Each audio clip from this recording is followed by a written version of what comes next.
दोस्तों सोचो, अगर एक दिन इंसान हमेशा के लिए इस धरती पर कैद हो जाए, ना कोई रॉकेट बाहर जा सके, ना कोई सैटेलाइट काम करे और ना ही एलॉन मस्क मार्स पर घर बसा सके। हम एक ऐसी आसमानी पिंजड़े पर बंद हो चुके हैं जिसने हमने खुद ने बनाया है। आपको लगता होगा कि हमारा आसमान एकदम खाली है, पर सच तो ये है कि धरती के ऊपर इस वक्त मौत का एक जाल घूम रहा है जो सिर्फ गोली के बराबर छोटा है, पर उसकी रफ्तार एक मिसाइल से 10 गुना ज्यादा है। साइंस की दुनिया में इसे कहते हैं केस्लर सिंड्रोम, एक ऐसी डर जो अगर सच में हो गया तो इंसानियत सीधे 100 साल पीछे चले जाएगी। आज की इस डीप डॉक्यूमेंट्री में हम डिकोड करेंगे कि कैसे हम सब स्पेस के इस जाल में कैद हो चुके हैं।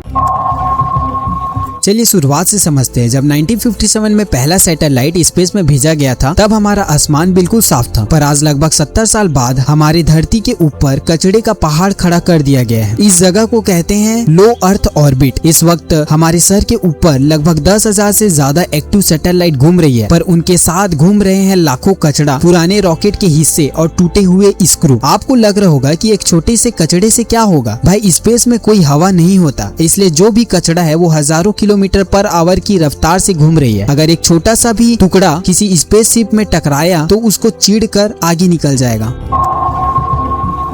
अब आते हैं असली कहानी पर। डोनाल्ड जे केस्लर 1978 में नासा के एक साइंटिस्ट ने एक ऐसी वार्निंग दी जिसे सुनकर सबके होश उड़ गए। उन्होंने कहा कि एक वक्त ऐसा आएगा जब स्पेस में इतना कचरा हो जाएगा कि अगर दो बड़े सैटेलाइट आपस में टकराते हैं तो उससे इतने सारे टुकड़े निकलेंगे कि बाकी सैटेलाइट को भी फोड़ना शुरू कर देंगे। इसे कहते हैं चेन रिएक्शन। एक बार ये शुरू हो गया तो इंसान इसे रोक नहीं पाएगा। कुछ ही हफ्तों में अर्थ के चारों तरफ टूटे हुए लोहे के ऐसे तूफान घूमने लगेगा कि हम चाहकर भी फ्यूचर में नया रॉकेट स्पेस में नहीं भेज पाएंगे, क्योंकि जो भी रॉकेट ऊपर जाएगा वो तूफान में पीस कर राख हो जाएगा। हम हमेशा के लिए अर्थ में ट्रैप हो जाएंगे।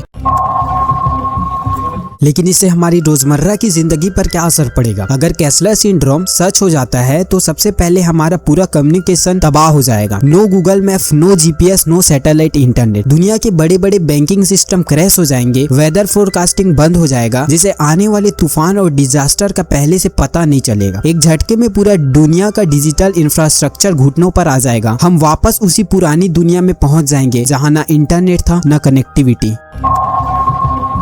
तो इसका क्या इलाज नहीं है? साइंटिस्ट अभी इसको साफ करने के लिए एक लेजर टेक्नोलॉजी पर काम कर रहे हैं, पर ये काम बहुत मुश्किल और खर्चीला है। लेकिन असली सच तो ये है कि अगर एक बार ये चेन रिएक्शन शुरू हो गया तो इंसान के पास संभलने का वक्त नहीं बचेगा। केस्लर सिंड्रोम सिर्फ एक साइंटिफिक थ्योरी नहीं है, ये धरती पर रहने वालों इंसानों के लिए एक आखिरी वार्निंग है, क्योंकि आसमान में बनाए ये जाल कल हमारी पूरी डिजिटल दुनिया को खत्म कर देगी। यूनिवर्स हमारी आखिरी गलती का इंतजार कर रहे हैं। अगर इस तबाही से खुद को इवॉल्व कराना है तो जुड़े रहिए ध्रुव इवोल्यूशन के साथ। धन्यवाद। हनुमान के होते प्रभु आपने सोच लिया ये कैसे कि यमराज आज स्वयं प्राण हमारे लक्ष्मण जी के ले लेंगे। क्या नहीं भरोसा आपको आपके दास